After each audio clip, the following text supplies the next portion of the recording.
Ko'p kvartirali uylarda ayrim fuqarolarimiz hayvonlarni ham boqishlari mumkin. Mulkdorlarda masalan nimaga asoslanib ular aynan o'sha boshqaruvchini tanlash kerak? Respublikada 1,5 million kvartira bo'ladigan bo'lsa, 300 mingga yaqin kvartirani egalari pul to'lamagan. Shuncha yildan beri to'ladik yoki birgalikda to'lab kelyapmiz. Ko'p kvartirali uyimizni tomidan chakka o'tayapti yoki bo'lmasam yerto'lamiz suv to'lib ketgan, hech qanaqa ish qilmayapti. Naqd pul olish mumkin emas endi. Majburiy badallardagi belgilangan miqdorlar qaysi asosga ko'ra, nimaga ko'ra aynan mana shuncha etib belgilanadi? Ta'mirlash kiradi, profilaktika tadbirlari kiradi, yuvish, tozalash, supurish. Siz boshqarish organiga nega pul berayotganingizni bilishingiz kerak. Sizni uyingizni tomida, fasad qismida qandaydir reklama yoki antennalar bormi yoki yerto'lasi ijaraga berildimi, u biling, sizni daromadingiz u. Menga suddan xat keldi, to'lashim kerak ekan, mashinamga taqiq qo'yib qo'yildi yoki uyimga taqiq qo'yilibdi deb bundan vahima qilmaslik kerak. Bemalol bo'lib sud buyrug'ini bekor qilish mumkin. Ular o'ylashyapti, JEKga pul to'lashim majburiy ekan. Yo'q, JEKga pul to'lash degan gap yo'q o'zi. Shu ijtimoiy tarmoqlarda keng muhokamalarga sabab bo'lgan mavzuga e'tiborimizni qaratsak, So'zini aytishlari mumkin. Yo'q, svet o'chirish yo'q deb. Yo'q. Kommunalkani to'lamasangiz, sud orqali mulkingizdan mahrum qilib qo'yishlari mumkin. Mulkdorlarning eng asosiy majburiyatlaridan biri bu majburiy badallar va to'lovlarni o'z vaqtida to'lab borish. Assalomu alaykum. Ko'p kvartirali uylarni boshqarish tizimini takomillashtirish bo'yicha qo'shimcha chora-tadbirlar to'g'risidagi prezident qarori qabul qilindi. Xo'sh, endi uylarimizning texnik holati yaxshilanadimi? Xizmat sifati oshadimi? To'lovlar va xarajatlar ustidan nazoratlar kuchaytiriladimi?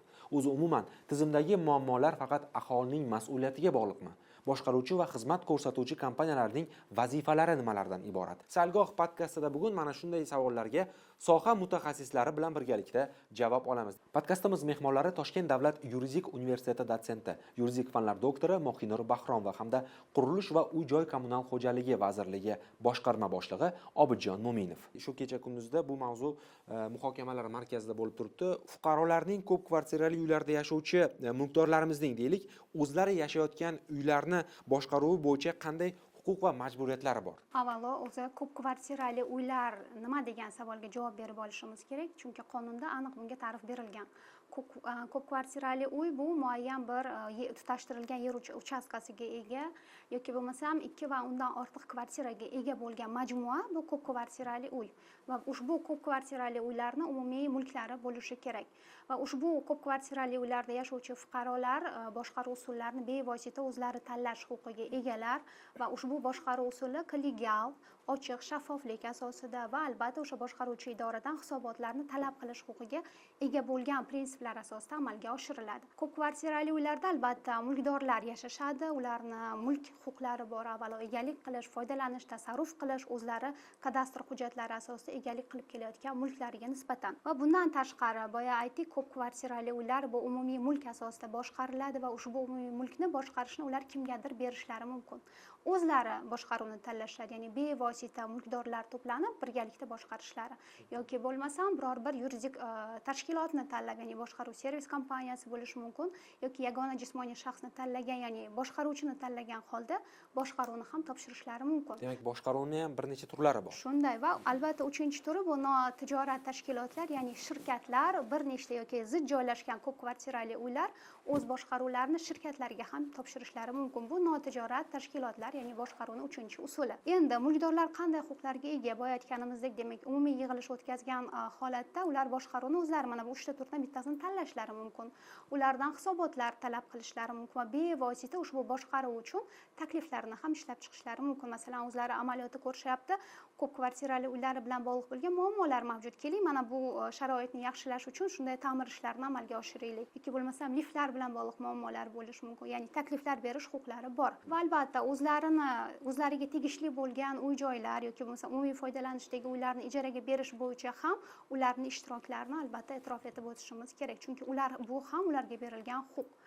Endi majburiyatlar doirasiga o'tsak, albatta huquq bor joyda majburiyat vujudga keladi. va majburiyatlar bo'yicha ular maqsadga muvofiq har bitta umumiy mulk bo'ladimi yoki o'zlarini mulki bo'ladimi, o'sha doirada ular foydalanishga majburdirlar. Ya'ni maqsaddan tashqari emas. Yaxshi bilamiz, mulk huquqi turar yoki noturar shakllarga bo'linadi. Agar turar bo'lsa, turar huquq doirasida foydalanadi. Noturar bo'lsa, noturar huquqlar doirasida foydalanadi. O'zboshimcha qurilishlar qilmasligi kerak. Qolaversa, umumiy ko'pchilikka tegishli mulk bo'lgandan so'ng o'zboshimchalik bilan buzilish ishlarini olib borishlari ham mumkin emas. Va shu bilan birgalikda, masalan, ko'p kvartirali uylarda ayrim fuqarolarimiz hayvonlarni ham boqishlari mumkin va bu ham umumiy ko'pchilikni birgalikda yashayotgan ko'p kvartirali uylarda buni ham qoidasi, tartibi bor.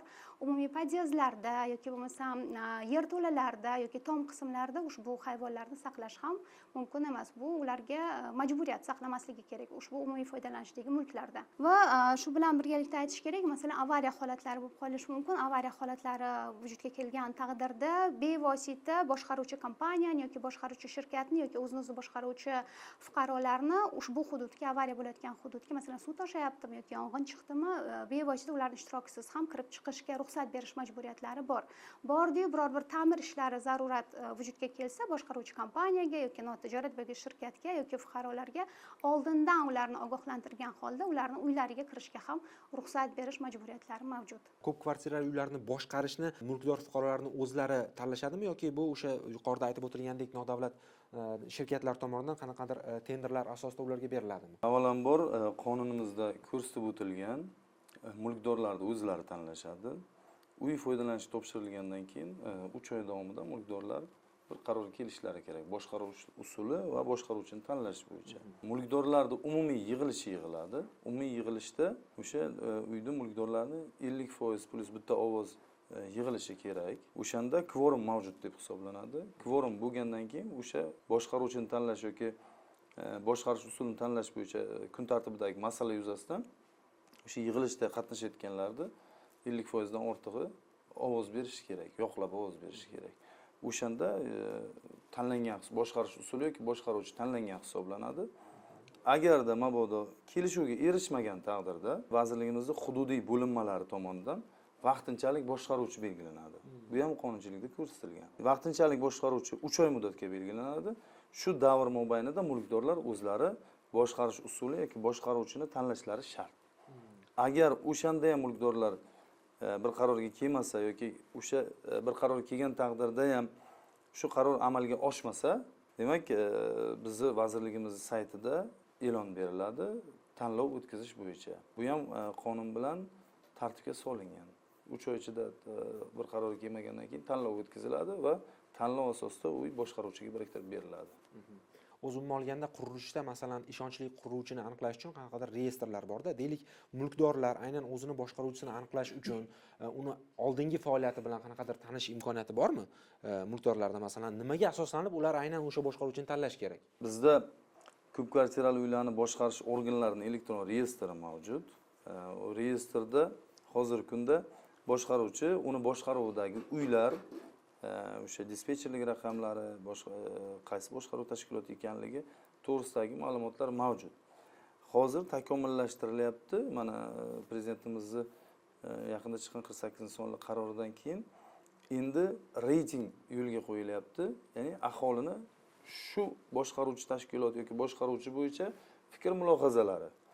Ya'niki hozir u boshqaruvchi tashkilot xizmat ko'rsatib kelayotgan uyning mulkdorlari uni xizmatini baholab boradi o'sha yulduzcha ko'rinishida. 5 ta, 4 ta, 3 ta ana shunday qilib baholab boradi va bu yulduzchalar uni reyestrdagi reytingga ta'sir qiladi va ko'rinadi.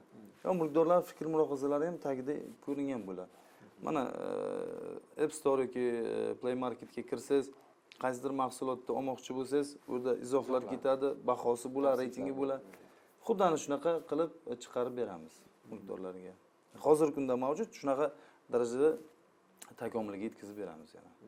Mulkdorlar va o'sha boshqaruvchi tomonidan imzolanadigan o'sha shartnomada nimalar aks etadi? Ya'ni fuqarolar shartnoma tuzishdan oldin ular shartnomaning qaysi bandlariga alohida e'tibor berishlari kerak bo'ladi? Aynan ta'kidlab o'tdilar, umumiy yig'ilish o'tkaziladi. Umumiy yig'ilish bayonnomasida kim bilan qaysi tashkilot boshqaruvchi tashkilot sifatida tanlanganligi ham ko'rsatiladi va o'sha yerda shartnoma tuzish qoidalari bor. Umumiy tartibda keltiriladi. Masalan, har bir kvadrat metr uchun 1517 so'm deb biz belgiladik. Uylar 70 kvadratlikmi, 100 kvadratlikmi, demak 517 so'mdan stavka bo'yicha belgilanadi. Shartnomada boya aytib o'tish esimdan chiqibdi. Aynan mulkdorlarning eng asosiy majburiyatlaridan biri bu majburiy badallar va to'lovlarni o'z vaqtida to'lab borish. Chunki bu o'sha ko'p kvartirali uylarni faoliyatini muvofiq holatda, yaxshi holatda saqlab turish uchun eng zarur bo'lgan bazalardan biri. Moddiy manfaatdorlik, ya'ni moddiy pul mablag'lari bo'lsa, uylarni ta'mir ishlarini qilish mumkin. Endi shartnomaga kelsak, aynan umumiy yig'ilish bayonnomasida ko'rsatiladi, qaysi shartlar asosida shartnoma tuzishga kelishildi. Va bundan keyin aynan 581-sonli qonunda keltirilgan har bir mulkdor bilan alohida shartnoma tuziladi xizmat ko'rsatish uchun. Masalan, bitta boshqaruv servis kompaniyasi tanlandi. O'sha boshqaruv servis kompaniyasi va mulkdor o'rtasida mana bu xizmatlarni ko'rsatish bo'yicha biz shartnoma tuzishga kelishdik va oylik to'lovlar 1 kvadrat uchun mana shuncha miqdorda deb belgilandi. Boshqaruvchi tashkilot mana bu ishlarni, vazifalarni o'ziga majburiyat qilib oladi. Misol uchun liftlarni doimo soz holatda saqlab turish, atrof muhitni tozaligiga e'tibor berish, uylarni fasadlari, tom qismlari yoki yerto'lalarini har doim quruq holatda saqlab turish majburiyatini o'z zimmasiga oladi. Buni evaziga mulkdor esa o'z vaqtida mana shuncha pul to'lovlarini to'lab borish, zarur bo'lsa boyagidek takliflarni bildirish, hisobotlarni talab qilish, nimalarga bizni pullarimiz sarflanganligi haqida umumiy yig'ilishdami yoki bo'lmasa mana zamonaviy hozir tizim ishlab chiqilyapti.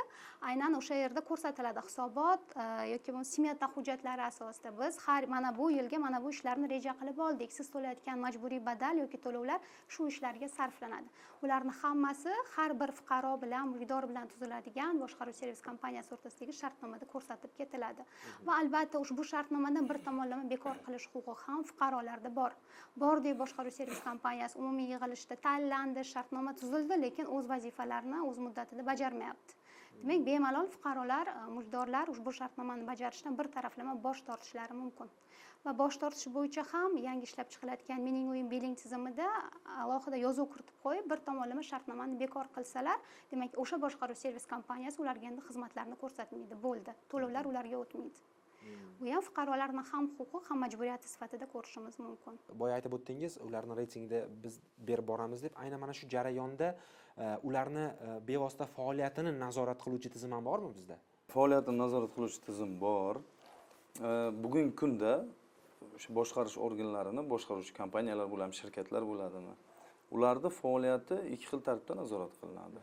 Birinchisi, uy-joy fondini umuman nazorat qilish bo'yicha davlat organi bor. Bu qurilish va kommunal xo'jalik sohasida nazorat inspeksiyasi.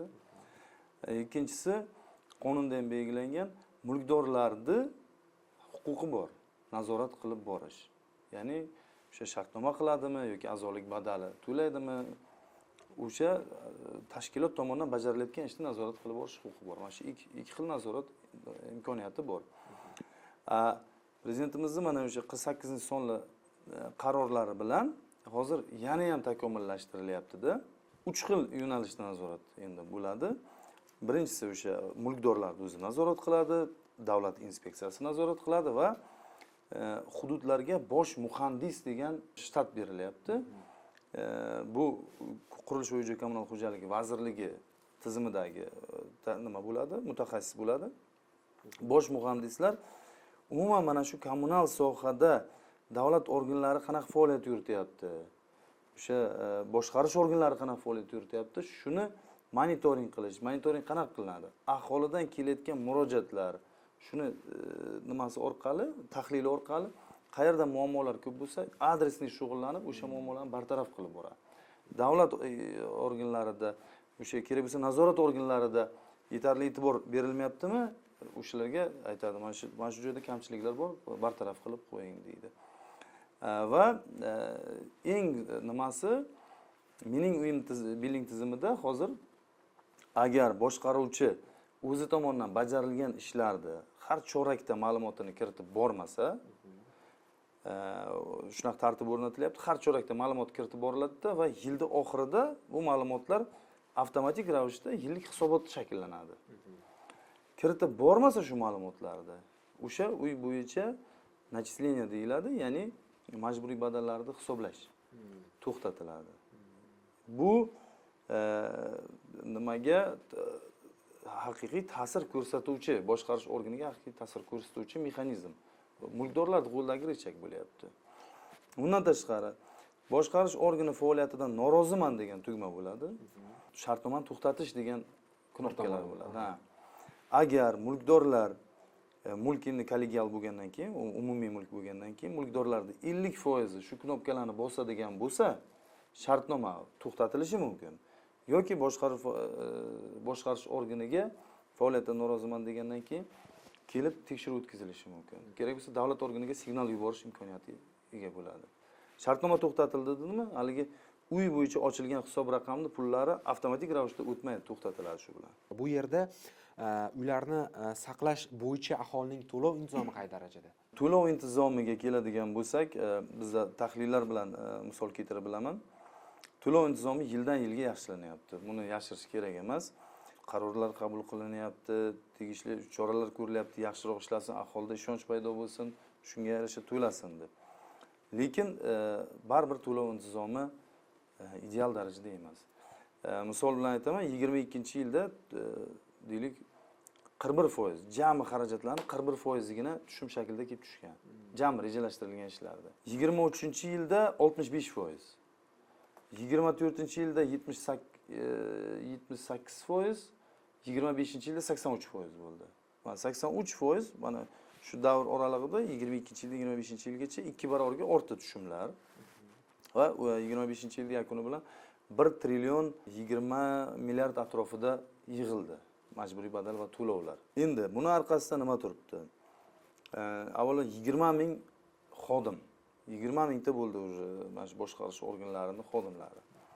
Ikkinchidan respublika miqyosida, asosiy qismi Toshkent shahrida. Endi uni tan olib aytish kerak, respublikaning kommunal xo'jaligini 60-70% Toshkent shahrida.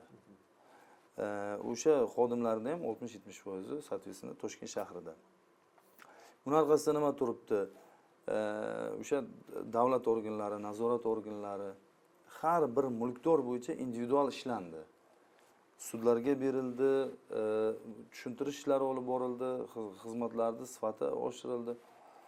Lekin baribir mana hozir 20% atrofida zlostniy neplательщиклар deymiz-ku, surunkali to'lamaydigan odamlar. O'shalar saqlanib qolyapti. Bugungi kunda 300 mingga yaqin mulkdorlar pul to'lamagan, qarzdor. Respublikada 1,5 million kvartira bo'ladigan bo'lsa, 300 mingga yaqin kvartiraning egalari pul to'lamagan. O'shani 200 mingini o'tgan yil oktyabr, noyabr oylarida tahlil qilganimizda 200 mingi uylarda xizmat sifati yaxshi bo'lgan uylar. Uyda sharoiti yaxshi bo'lgan uylarda mulkdorlari. Eng nimasi achinarlisi, bizda ijtimoiy himoyaga muhtoj yoki pensionerlar, ular o'z vaqtida to'laydi. Lekin shunday qatlam borki, o'ziga to'q, lekin to'lamaydi. Mana shunaqa. Aynan mana shu to'lov intizomida oqsoqlik borligi uchun ham intizomli to'lovchilar har oy to'lab kelyapti, lekin o'sha to'lov intizomini buzgan 20% odamni o'sha to'lamasligi oqibatida mana intizomli 80% odamni huquq manfaatlari buzilyapti. Qaysi ma'noda? Shu uy bo'yicha rejalashtirilgan ishlar o'sha summa kelib tushmaganligi sababli mana shu ishlar amalga oshirilmasdan qolyapti. Endi umuman olganda to'lov intizomi haqida gap ketganda bu yerda tangani ikkinchi tomoni ham borki, ya'ni mulkdor to'lovlarini to'lamayotganligi uni bevosita iqtisodiy holati yoki uni xohishi bilan emas, balkim xizmat sifatidan noroziligi uchun ham yuz berayotgan bo'lishi mumkin va bu o'z navbatida sud ishlarini ham ko'payishiga olib kelmoqda. O'zi umuman bu borada shirkatlarni sudga murojaat qilishdagi huquq va majburiyatlari nimalardan iborat? Aynan boshqaruv servis kompaniyasimi yoki notijorat shirkatlar bo'ladimi, barchani sud orqali himoya qilish, o'z manfaatlarini himoya qilish huquqi bor. Aynan sud buyrug'i tartibida bugungi kunda sudlarda aynan majburiy badallarni undirish ishlari olib borilyapti. Endi fuqarolarimiz bo'lgandan keyin Fuqarolik protsessual kodeksining 18-bobi aynan sud buyrug'iga bag'ishlanadi. Boshqaruv servis kompaniyalari albatta sudga murojaat qilishdan oldin ular bilan, ya'ni mulkdor bilan qarzni talab qilayotgan shaxs bilan shartnoma bor yoki yo'qligi bu ilova qilinadigan majburiy hujjat. Shartnoma bor bo'lishi kerak. Va o'rtadagi qarzdorlik qancha, hisob-kitoblar ko'rsatilishi kerak va umumiy yig'ilish bayonnomasi ham undan nusxa olish ham bu majburiy ilova hujjatlardan biri. Haqiqatan mana shu boshqaruv servis kompaniyasi 51% fuqarolar yoki undan ortiq fuqarolar tomonidan boshqaruvchi servis kompaniyasi sifatida tanlangan yoki tanlanmaganligi. Tanlangan bo'lsagina umumiy yig'ilishda u ko'rsatilgan bo'lishi kerak va oxirida talabnoma yuborilgan bo'lishi kerak. O'sha mulkdor aynan mana shuncha summani to'lashingiz kerakligi haqida talabnoma yuborilgan va bundan xabari bor yoki yo'qligi. Va yaxshi bilamiz, sud buyrug'i bu nizosiz bo'lgan sud prosesslari uchun aynan isbotlansa qarz sudlar tomonidan 3 ish kuni davomida ariza qabul qilingandan so'ng sud buyrug'ini undirish to'g'risidagi hujjat buyruq chiqarib beriladi va o'z-o'zidan 10 kunlik muddat ichida majburiy ijro byurolariga o'tadi va o'sha majburiy to'lovlarni to'lamayotgan, aslida shartnoma tuzilgan, o'zlari tanlagan boshqaruv servis kompaniyalariga ushbu majburiy to'lovlar undirib beriladi. Aynan ularning huquqlari bor, albatta ushbu sud buyrug'i ustidan shikoyat qilish, ya'ni haqiqatdan ular shartnoma tuzgan, lekin shartnomaga muvofiq majburiy badallarni to'lamayapti. Nima uchun to'lamayapti? Sud buyrug'ini borib bekor qilishlari mumkin. 10 kunlik muddat ichida. Sud buyrug'i bekor qilingandan so'ng albatta o'sha chiqarib berilgan ajrimda yoziladi. Siz boshqaruv servis kompaniyasi da'vo tartibida yana sudga murojaat qilish huquqi saqlanib qoladi. Agar haqiqatdan oxiriga borib majburiy to'lovlarni undirmoqchi bo'lsa, boshqaruv servis kompaniyasi yoki shirkat borib sudga da'vo tartibida ishni qaytadan o'tishi mumkin. Va bu yerda endi o'sha mulkdorni vajlari bo'lishi mumkin. Mana shuncha yildan beri to'ladik yoki birgalikda to'lab kelyapmiz.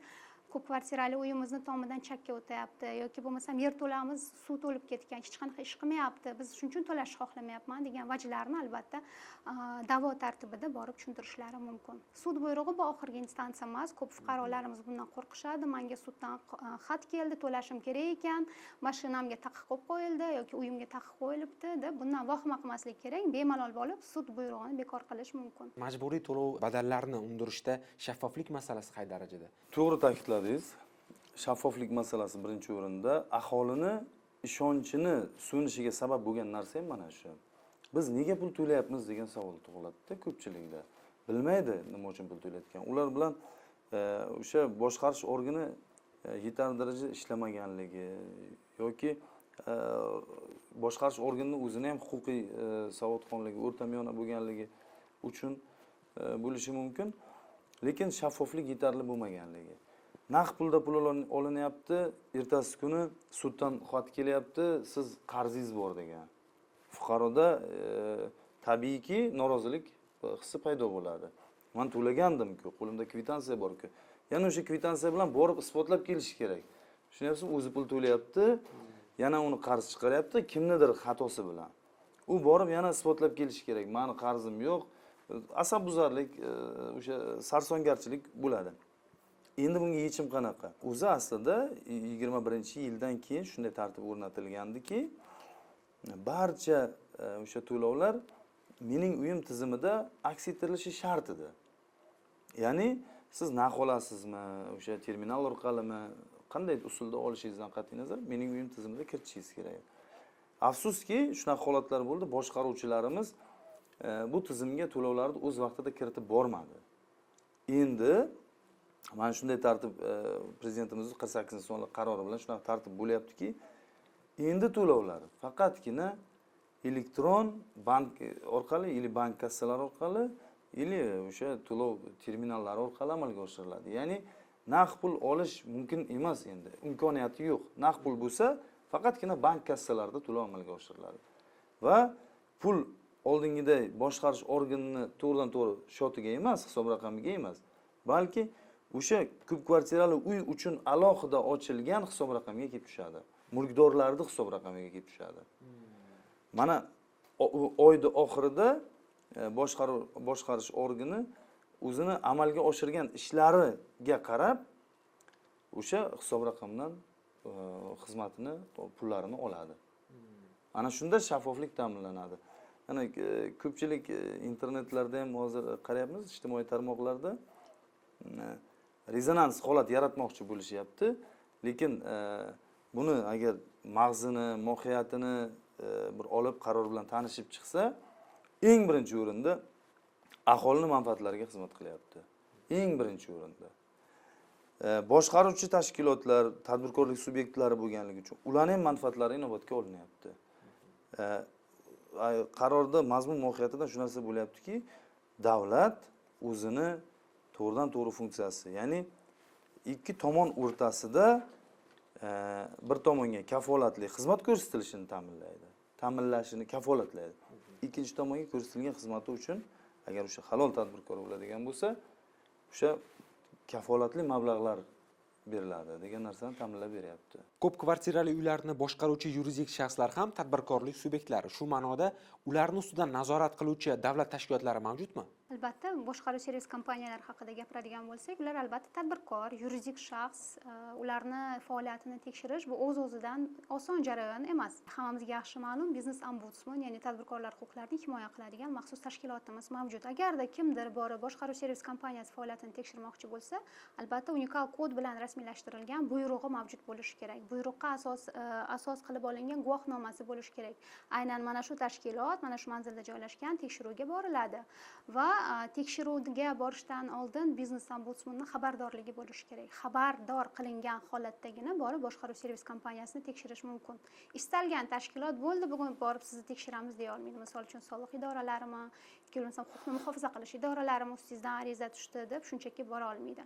Va 4-majburiy talab bu GoControl ilova anaqasi bor, sayti bor. O'sha saytdan elektron reyestrdan kelgan tashkilotchi albatta ro'yxatdan o'tish kerak. Bu avvallari bo'lardi kitobcha shaklida, aynan mana shu tekshiruvlar kitobi hozir elektronlashgan. Shu elektron kitobdan ro'yxatdan o'tgan tekshiruvchinigina huquqi bor borib o'sha boshqaruv servis kompaniyasini tekshirish. Qolgan davlat idoralari bu 30 dan ortiq davlat tashkilotlari aynan mana shu yo'sinda kelib tekshiruvlarni o'tkazishlari mumkin.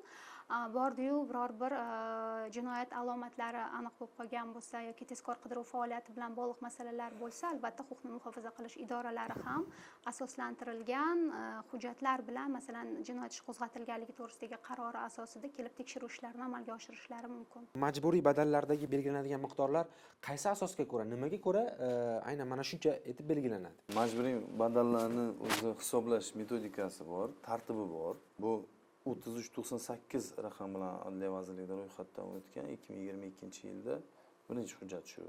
Majburiy badallarni hisoblash bo'yicha tartib. Ikkinchisi 24-yilda 3501 raqam bilan Adliya vazirligida ro'yxatdan o'tgan bizning idoraviy hujjatimiz bor. O'sha ikkita tartib asosida hisoblanadi. Nimalar inobatga olinadi? Avvalambor qonunda 15-moddasida boshqarish organlarining majburiyati bor. Boshqarish organlarini uyda saqlash bo'yicha majburiyati bor. Bu majburiyatlar 4 ta. Yong'in xavfsizligi normalari, majburiy normalarda bular. Sanitar normalar, shaharsozlik normalari va o'sha uyga kommunal xizmat ko'rsatish bo'yicha tadbirlar. Mana shu 4 ta majburiy narsa bu bo'linadi. Ya'ni uyda yong'in xavfsizligini ta'minlash uchun nimalar qilish kerak? Elektr xo'jaligini tartibga solish kerak. O'sha yonuvchi konstruksiyalarda maxsus suyuqliklar bilan ishlov berishimiz kerak. Agar pojarniy signalizatsiyalar bo'ladigan bo'lsa, ularni tartibga olishimiz kerak.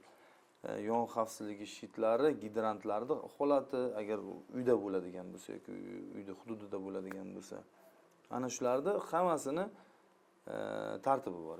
Yoki sanitar normalarida oladigan bo'lsak, deylik yerto'la. Yerto'lani har yili 2 marta mexanik ventilyatsiya majburiy tartibda shamollatish kerak, doralash kerak. Doralash degani parazitlarga qarshi, haligi kemiruvchilarga qarshi yoki gribok nima deydi, zamburug'larga qarshi mana shunaqa doralash kerak. Yoki o'sha uyga yorug'lik tushishi, insolyatsiyani ta'minlash kerak. Yoki shaharsozlik normalari, deylik uyning konstruktiv qismlari buzilmasligini ta'minlashimiz kerak. Bir joy agar konstruktiv qismlarda deformatsiya yoki o'zgarish bo'ladigan bo'lsa, ularni holatini kuzatib borish kerak, tegishli tartibda ta'minlab borish kerak. Xullas, tartiblar ko'p. Kommunal xizmat ko'rsatish bo'yicha alohida qoidalar bor. Vazirlar Mahkamasining 194-son qarori bilan tasdiqlangan. Vazirlar Mahkamasining 319-sonli bilan qarori bilan tasdiqlangan o'sha elektr xizmat ko'rsatish qoidalari bor. Ular bo'yicha tartiblar bor. Hamma narsani mana inobatga olib, uyda saqlash bo'yicha kompleks tadbirlar majmui ishlab chiqiladi. Buning ichiga ta'mirlash ham kiradi. Profilaktika tadbirlari kiradi. Yuvish, tozalash, supurish hamma narsa qamrab olinadi. 3501 biz ro'yxatga olingan haligi aytganimiz vazirligimiz buyrug'i bor. Unda 16 turdagi ishlarni bajarish majburiyligi ko'rsatilgan. Uyda doimiy elektr bilan ta'minlash shart. yong'in xavfsizligi tadbirlarini amalga oshirish shart. Tozalash, supurib tozalash amalga oshirish shart. Yo'laklarni tozalab turish kerak. Ta'mirlash ishlari, joriy ta'mirlash ishlari doimiy bo'lishi kerak. Elektr xo'jaligi bo'ya aytganimdek, hamma narsasini o'sha keltirib o'tilgan o'sha yerda. Eng asosiy narsa uyda saqlash uchun xodimlar bo'lishi kerak, personal bo'lishi kerak. Birinchisi, siz 24/7 rejimda istalgan vaqtingizda, istalgan kuningizda boshqarish organi bilan bog'lanish imkoniyatini beruvchi 24/7 rejimda ishlaydigan avariya dispetcherlik xizmati bo'lishi kerak. Boshqarish organlarimiz ko'pchiligini xatosi, tushunmasligi avariya dispetcherlik xizmati bilan dispetcherlik xizmatini farqi bor. Ko'pchilik o'ylashadi, dispetcherlik xizmati telefonda bitta odam bo'lsa, javob berib tursa bo'ldi, shu dispetcherlik deydi. Dispetcher bilan avariya dispetcherlik farqi bor. Avariya holatlarida tezkor reagirovать qilib biladigan odamlar ishlab turgan joy avariya dispetcherlik xizmatlari. Tartibi bor. Yarim soatda lokalizatsiya qilinadigan avariyalar bor. Vazirlar Mahkamasining 3-sonli qarori bor. Qarorda belgilab qo'ygan. Avariya holati bo'ladigan bo'lsa, odamlarning mulkiga ziyon yetadigan holatlar bo'ladigan bo'lsa, uni borib o'sha reagirovать qiladigan tezkor vaqti belgilab qo'yilgan. Avariya xizmati bo'lmasa, faqat dispetcher bo'lsa, alo desa, mana shunaqa muammo bor, shoshmay turing, hozir bir narsa o'ylab topamiz deb o'tirsa, uni dispetcherlik nima keragi bor? Ana shunaqa tartiblarda hammasi inobatga olinib, uyda texnik holatidan kelib chiqib, majburiy badal tariflari belgilanadi. Biz minimal ishlarni aytdim, boyagi 3501 bizni buyrug'imizda bor. Minimal ishlardan kelib chiqib, minimal tarif o'rnatganmiz. Eng minimalniy tarif. Bu eng arzon tarif, eng kam qilinadigan ishdan kelib chiqqan. Lekin mulkdorlar o'zini mulki uchun, umumiy mulki uchun ularda shunaqa huquqi bor. To'g'risi buni majburiyat sifatida qabul qilsa ham bo'ladi. Qarab, nima kamchilik bo'ladigan bo'lsa, o'zlarining xavfsizligi uchun, sog'liklari uchun, hayotini xavfsizliklari uchun qulay shart-sharoit yaratish uchun o'sha uyni saqlash bo'yicha tadbirlarni belgilab berishlari mumkin. U biz belgilagan 16 turdagi ishdan ancha ko'p bo'lishi mumkin. 30, 40, 60, 70 ta tur bo'lishi mumkin. O'shandan kelib chiqib majburiy badal belgilanadi. Biz har doim aholimizga murojaat qilamiz, fuqarolarimizga murojaat qilamiz. Siz boshqarish organiga nega pul berayotganingizni bilishingiz kerak. Mana qachonki siz shu bilan qiziqishni boshlasangiz, ana o'shanda boshqarish organi tomonidan ko'rsatiladigan xizmatlar sifati oshadi. Tushunarli. Bu yerda yana bitta masala bor, Muhsinur opa, umumiy mulk, ya'ni ko'p qavatli uylarning qayeri umumiy mulk, qayeri shaxsiy mulk, ya'ni ularga to'lovlar qay tartibda amalga oshiriladi? 2009-yilda qabul qilingan 581-sonli qonunga muvofiq aynan 6-moddasida umumiy mulklarga nimalar kirishi qat'iyan sanab o'tilgan. Umumiy mulk bu umumiy hamma foydalanadigan mulklar. Misol uchun tayanch, konstruktiv devorlar bo'lishi mumkin, to'siqlar yoki bo'lmasam umumiy kvartiralarning oralig'idagi yo'laklar, zinalar, liftlar, u yerdagi shaxtalar va hamma birgalikda foydalanadigan gigiyena, sanitariya uskunalari, bular hammasi umumiy mulklar. Cherdaklar, tomlar, yerto'lalar hammasi bu umumiy mulk. Yana bitta narsani ta'kidlab o'tishimiz kerak. Mana shu umumiy mulklarni ijaraga berish natijasida olingan daromadlar ham bu mulkdorlarning daromadlari. Misol uchun bo'lishi mumkin, tom qismlarni ijaraga berib, turli xil reklamalarni joylashtirish mumkin yoki yerto'lalarga Vazirlar Mahkamasi tomonidan qabul qilingan qaror bor, yerto'lani ham ijaraga berish mumkin. Misol uchun tikuvchilik sexlari u yerda faoliyat olib borish mumkin. Umuman fuqarolarga xalaqit bermaydigan tinch, masalan, arxitektura, dizayn faoliyatlari, fotostudiyalar faoliyat olib borish mumkin. Ijaraga berish orqali ham mulkdorlar daromad qiladi va boshqaruv servis kompaniyasiga topshirilgan ushbu ijara pullari keyinchalik majburiy badallarni o'chirishga ham o'tib ketishi mumkin. Ya'ni o'sha ijara to'lovlaridan tushgan banklardagi daromadlar majburiy badal sifatida boshqaruv servis kompaniyalariga to'lab beriladi. Ular ko'rsatgan xizmatlariga ana o'sha pullardan o'zlari qoplashlari mumkin. Bu fuqarolarga qulay.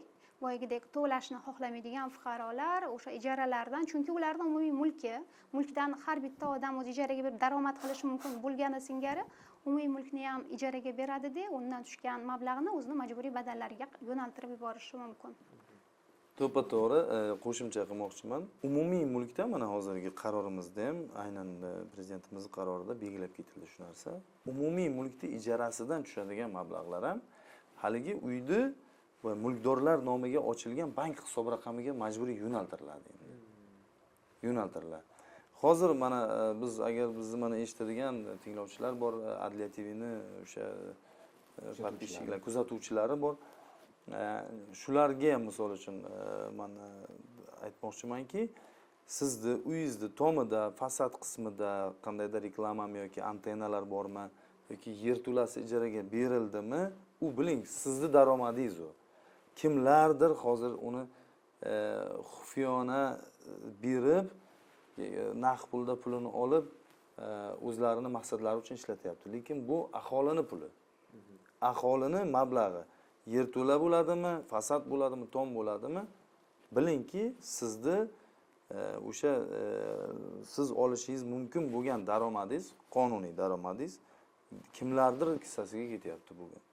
Buni talab qilish kerak. Kim arendaga olgan, necha pulga arendaga olgan, puli qayerga ketyapti? Mana shu mana yangi tartib bilan endi bundan keyin uyni shotiga tushadi. Mulkdorlarning daromadi hisoblanadi. Mulkdorlar agar istasa, bu pullarni depozitga qo'yib ko'paytirishlari mumkin. Keyingi yillarda xarajatlariga ishlatishi mumkin, agar istasa kapitalniy remontga ishlatishi mumkin. Shunaqa joylar bor, biz bilamiz. Bitta domdan bir oyda yerto'lani o'zidan 4000-5000 dollar tushadi. Bu 60 million deganida 50-60 million pul tushadi. O'sha 50-60 million pul agarki misol uchun 1 yil yig'ilsa, uyda kapitalni tartibga keltirsa bo'ladi. Mulkdorlar bir tiyin ishlatmasdan shu narsani qilsa bo'ladi. Shu narsalarga mulkdorlarning o'zini e'tiborini qaratishimiz kerak. Ko'p kvartirali uylar haqida gap ketganda, liftlar bu har doim dolzarb masala. Yangi qarorda liftlarning xavfsizligini ta'minlash bo'yicha qanday aniq choralar belgilangan? Prezidentning 48-sonli qaroriga muvofiq xavfsiz lift tizimi ishga tushirilishi ko'zda tutilyapti. Xavfsiz lift aytib o'tganingizdek, bu ko'p kvartirali uyni ajralmas qismlaridan biri. Ko'p yuqori qavatga chiqish uchun albatta liftdan foydalaniladi. U lift albatta xavfsiz bo'lishi kerak. Xavfsizlik qay taraflama baholanadi? U texnik holatdan yaxshi, soz holatda bo'lishi kerak. Liftning ichiga kirganda albatta kuzatuv kameralari bo'lishi kerak va o'sha kuzatuv kameralari orqali kimdir masalan liftning ichida bezorilik qilishi mumkin, nimadirlarni bosadi, buzadi va kuzatib turuvchi tashkilot bo'lishi kerak. Bu yerda endi boshqaruv servis kompaniyasi o'sha servis ko'rsatuvchi tashkilot bilan, xizmat ko'rsatuvchi tashkilot bilan shartnoma tuzadi. O'sha liftlarga xizmat ko'rsatayotgan tashkilot har oy o'sha liftni soz holatda saqlab turish uchun liftni xavfsizligi kameralar orqali kuzatib o'tiriladi. Kimdir liftda bezorilik qilyaptimi, avtomat o'sha lift o'chirib qo'yiladi. Masalan, ogohlantirish beriladi. Siz liftni buzayapsiz. Chunki lift ham umumiy mulk aytganimizdek, kimdir bitta yagona odam ko'pchilik foydalanadigan liftni buzishga harakat qilishi mumkin. Bunaqa tan olamizmi, yo'qmi? Bezori fuqarolarimiz bor. Va shuni ham aytib o'tish kerak, endilikda xavfsiz lift ham, har bitta lift ham xavfsiz emas. O'sha o'rnatilgan liftni qabul qilib olish jarayoni ham bor. Bu bevosita qurilish va uy-joy kommunal xo'jaligi vazirligi tomonidan sertifikatsiya beriladi. Sertifikatsiyadan o'tish kerak. U ham elektron hozir. Har bitta qabul qilingan, kirib kelgan respublikaga import qilingan lift nazoratda. Mana shu lift shu uyga, shu domga joylashtirildi va buni sertifikati bor. Ushbu liftni ishlashi uchun biz kafolat beramiz. Mana sertifikati va mana shu sertifikat orqali xizmat ko'rsatuvchi lift tashkilotiga biriktiriladi va lift tashkiloti BSK bilan shartnoma orqali fuqarolarga xizmat ko'rsatadi. Va majburiy to'lovlarni, badallarni bir qismi mana shu xizmat ko'rsatuvchi liftlarga ham yo'naltiriladi tashkilotlarga. Yana bitta eng muhim jihatlardan biri aynan liftlar, xavfsiz liftga xizmat ko'rsatuvchi servis kompaniyalarining ham reyestri yuritiladi. Bu ham mening uyim biling tizimida ko'rinadi va fuqarolar o'zlari qaysi xizmat ko'rsatuvchi lift tashkilotini ham reytinglarga qarab o'zlari mustaqil tanlashlari mumkin. Shu ijtimoiy tarmoqlarda keng muhokamalarga sabab bo'lgan mavzuga e'tiborimizni qaratsak, ya'ni majburiy to'lovlarni to'lamaganligi uchun elektr energiyasi to'lovlari uchun cheklovlarning kiritilishi. O'zim olganda yangi qarorda bu normani kiritilishiga qanchalik zarurat bor edi? 25-yilning yakuni bilan men aytdim, 83% shu tushumlar ta'minlangan. Lekin baribir ham o'sha 17% tushum yo'q, odamlar to'lamayapti. biz tahlil qilib chiqdik. 296 mingga yaqin mulkdorlar qarzdor. 557 milliard qarzdorlik mavjud bugungi kunda. Har bir mulkdorga o'rtacha 108 million so'mdan to'g'ri kelyapti. Har bir kvartiraga.